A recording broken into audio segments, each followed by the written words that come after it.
Hey everybody, I just wanted to make this video regarding NIO. Not a financial advisor, just wanted to give my own perspective, so please do your own research. This is my analysis or my views on NIO, just a few things I wanted to talk about regarding the stock and the company. Again, not a financial advisor, so please do your own research. Don't take any of this seriously, this is just my opinion on the company or stock in general.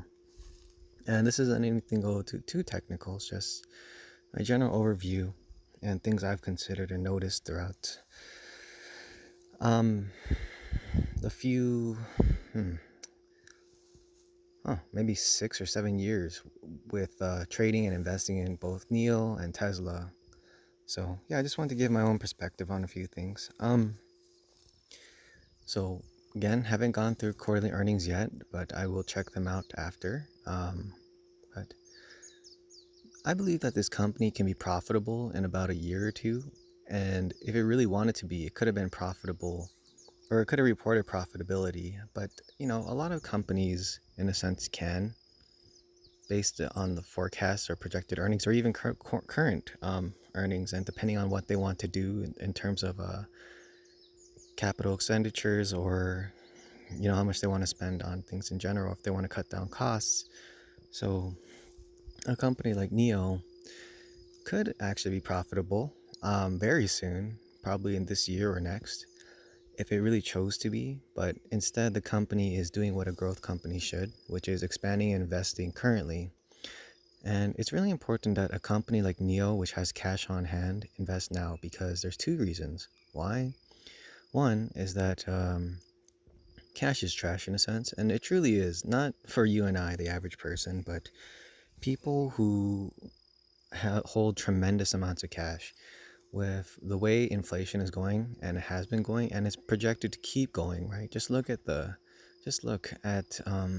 inflation rates, just looking 50 years back. I mean, with the way just looking at monetary policies now and the way globalization's heading, and when you consider things like the value of the dollar in respect to other currencies and where these things are heading, just by considering the geopolitical nature of things, we can only project that the value of the dollar itself is going to be losing a lot of value, and that we will be trading in other currencies like the yuan, as one example, which isn't a good thing or a bad thing. It's just what it is. And when you do these things, there is a fee to convert currencies. Okay, so like if you were to trade in yuan, for example, or if you were to purchase things in yuan, um, rather than the dollar, it may be worthwhile just to store your yuan in Chinese financial assets, because that way you don't have to convert all your money or dollars,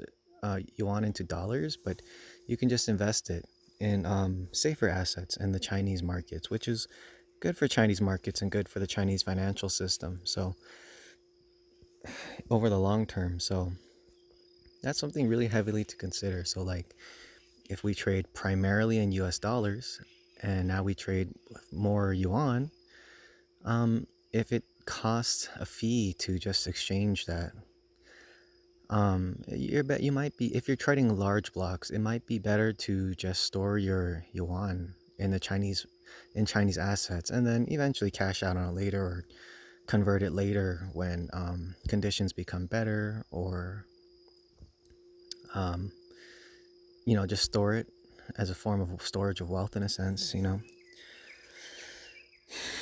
So that's one thing to consider. That will reflect into the Chinese economy over time, which is good for the Chinese economy. Because at this moment, a lot of the Chinese economy, the labor, I mean, I understand that we are currently raising the price of goods and services coming from China. And that's why you see a move away from China. And it's really slow, and it's not even substantial. It's not because of any moral terms or any moral reasons. It's just because if they can find like productions of goods and services in different countries like Vietnam or India for a little bit cheaper, companies will take some factories there. But you can't take all of it, because these other countries just don't have the production, the skilled labor, or the means to do so established yet. So it's going to take a lot of time, and It's not something I expect to happen overnight. It's just something that's a byproduct of globalization, and China understands that, and which is why they're investing in other future alternatives that maybe lean more towards like 5G technologies and fourth industrial revolution type industries. So it's kind of like leapfrogging, where instead of investing in, you know, it's like if you're to play a game, right, and the game is won by the United States, and the game is created by the United States, and the rules are by the United States. Well, rather than play a losing game, you might as well create your own game, right? Like if you can't join them, or if you can't beat them, don't join them necessarily. Play their game, do better, and then start your own game that they have to eventually play. And I think that's what they mean by New World Order, or just, well, that's just a byproduct of it, right? When you have, I guess, a new bully on the block, you have alternative choices to align yourself with. So, yeah, you're gonna see a lot of assets reflect that, which is good over time. And this will definitely help NIO as well, because it means like the Chinese consumer can have a higher purchasing power, which reflects the just overall economy's health. And then you have the capabilities of being able to increase and strengthen your supply chain efficiencies. And China can also, I don't know, maybe extract or obtain resources from other countries or other locations with more refined supply chains, which will all be reflected. Like if William says something like, William Li, the CEO of NIO, says, okay, he expects the prices of certain commodities and raw materials for their electric vehicle production to go down. He's probably looking at something on the macro in a long-term view, which will impact the prices of like lithium, for example, which is a very important component towards electric vehicles.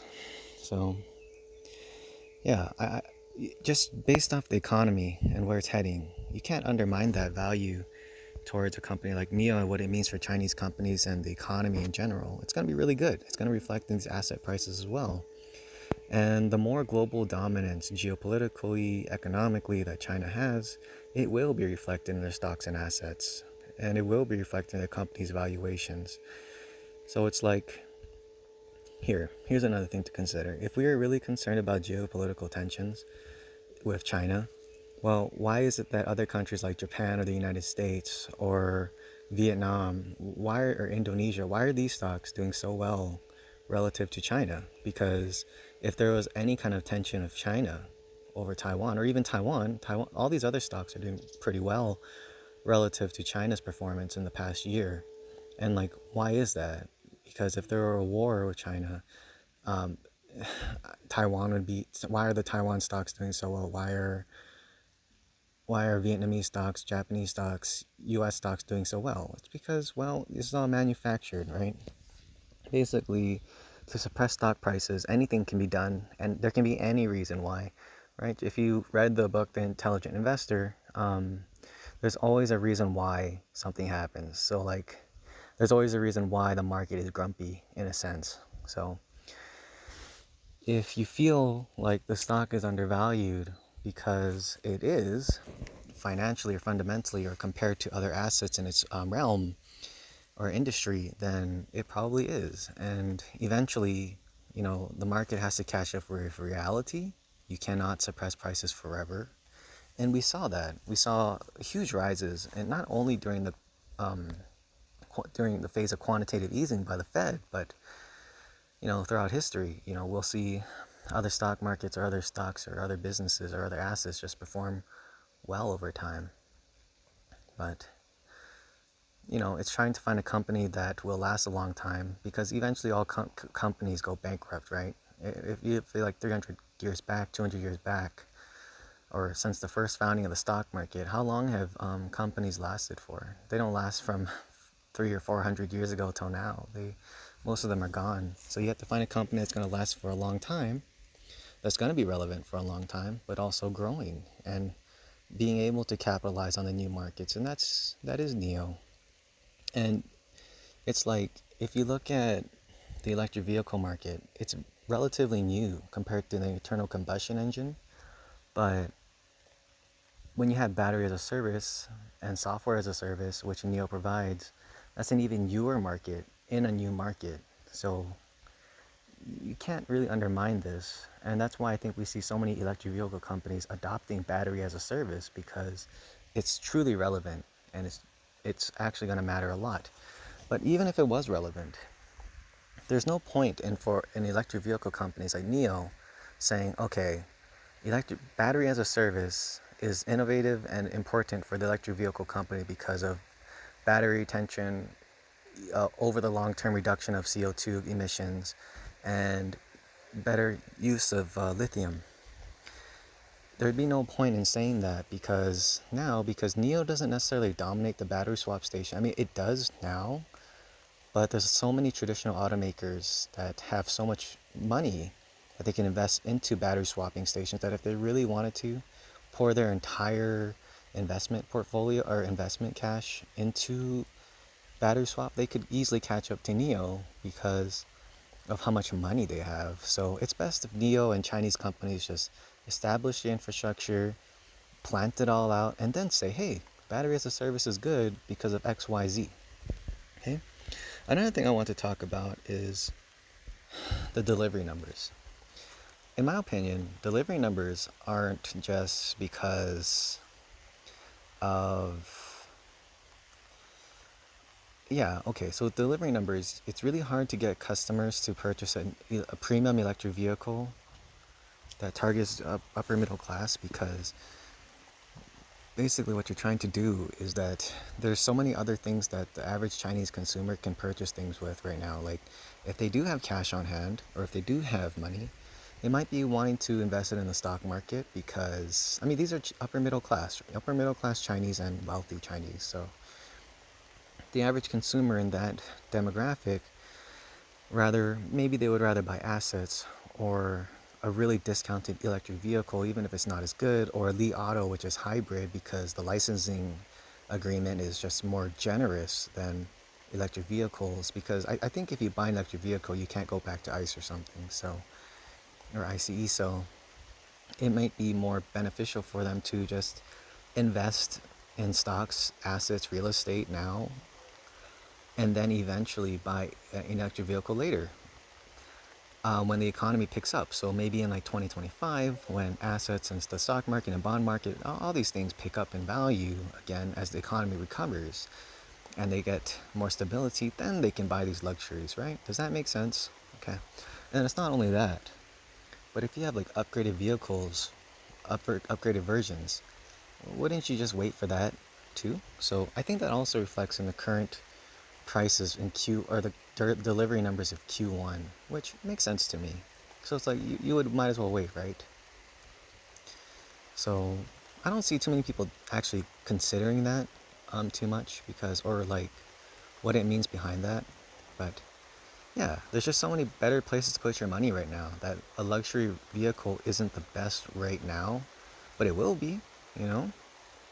And again, if NIO's going to compete with price wars, they should do it through its mass market battery as a service, not through lowering its prices of the electrical premium vehicles. That makes no sense. It's a terrible idea to do